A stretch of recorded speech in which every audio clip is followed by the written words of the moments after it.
Driving Miss DJ is a really great episode of Full House. It also makes me so thankful that the driving age in the UK is a little bit older, because looking at DJ driving just makes me so nervous because she seems so young and she's not necessarily bad at it. We'll talk more about that in a moment, but it definitely makes me thankful that the driving age in the UK is a little bit older. This is the 20th episode of the 5th season of Full House. This is directed by Joel Zwick, and as always, there will be spoilers from now as I go through the episode and share some thoughts.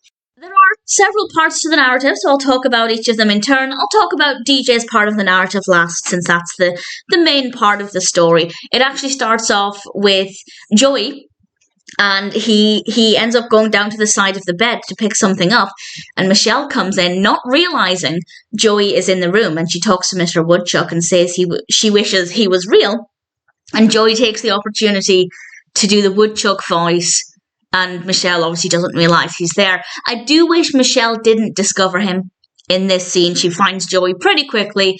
I just thought it would have been more fun if she genuinely believed Mr. Woodchuck was talking. So a fun intro.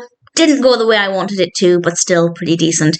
We then have a teeny tiny part of the narrative where Becky decides to take a family portrait of herself, Jessie, and the boys, and Jessie gets the boys and himself matching outfits with little leather jackets and do-rags, and the matching outfits are adorable. What I love, though, is that Becky didn't make a big deal out of it. She just thought, okay, this is what Jessie wants, and it's just a family photo, nothing too serious, and they took the picture, and I really like that. I like that she didn't make a huge issue out of it, even though it's definitely not what she would have chosen for the photo, but I rather enjoyed that.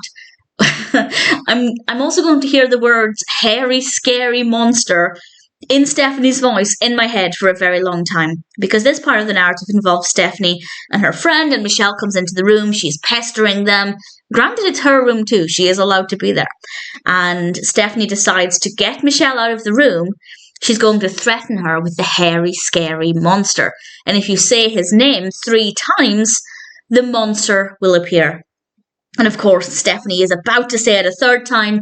Michelle runs out, goes to Joey for help, and Joey proves to her by saying it 3 times there's no such thing. And Michelle says that she's going to get them back. And we get a bit of suspense as we don't find out immediately what her plan is. And I have to say, her plan is pretty brilliant. And I loved the final scene we have with this, because Michelle goes back into the bedroom and Stephanie tries the hairy, scary monster trick again. And Michelle's response, she's just sitting on the floor, not scared, not a problem at all. I found it to be very, very funny. And Stephanie says it 3 times, and of course Michelle doesn't run. So Stephanie goes to open the bedroom door to tell Michelle to leave. And as she does that, there's a monster at the door. It's Joey with a mask on, and Stephanie and her friends scream. One goes under the bed, one goes into the closet, and it was a fun way to get her own back, for Michelle to get her own back, and then to make things a little bit less terrifying, Joey gave the girls a talk and basically said, let's play nice. This is Michelle's room too. Stop scaring your sister. Everybody can get along. I like the fact that they didn't just leave it with Stephanie being terrified. Joey was able to placate the situation a bit, and I thought that was really sensible as well. And then we come to DJ, and we find out at the beginning of the episode that DJ has her learner's permit, and Danny understandably doesn't want her to drive because he's scared. But he takes her out in the car, and we spend quite a bit of time outside in this episode, which is not that common for Full House. So it's a little bit different to just be out in the open. And Danny is, I don't want to say controlling, but he's being overprotective in a way that's very annoying for DJ. And in the end, DJ ends up sitting in the back of the car. She doesn't even want to sit next to Danny because she's so annoyed that he doesn't trust her. And we'll come back to that trust issue in a moment, because it's not really about trust, and I'll talk about that when we get there. But Jesse agrees to take DJ out, and they go out in his Mustang, and, well, things were going really well for a couple of minutes, and then DJ turns really quickly, and oh, the noise was horrendous, of the car scraping against this barrier or something. It was a horrendous noise. And of course, the car is very, very badly scratched. And what's interesting about this is my initial response would have been, oh my goodness, I'm so sorry, I'm never driving your car again, I can't believe I've done this.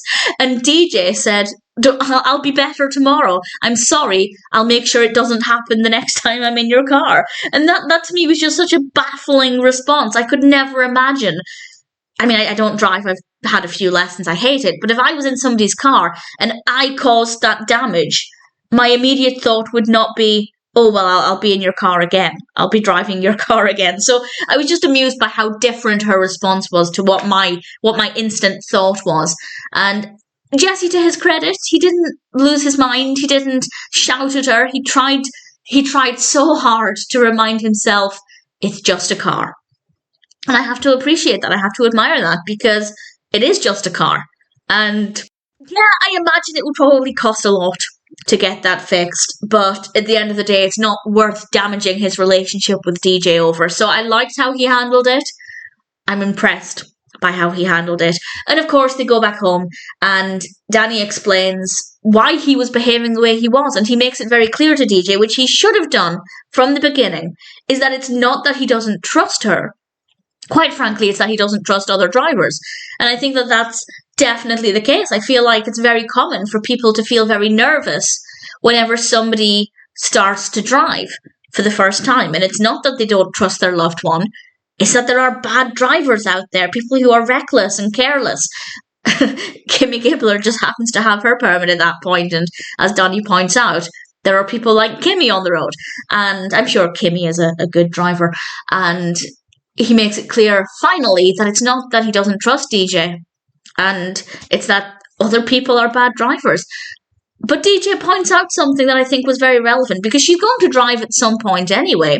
And as she explains, the more practice she has, the better she will be. So it should actually be in Danny's interest to give her lessons, because the more practice she has, in theory, the quicker she'll be able to respond to any problems or stop the car in any sudden dangerous situations.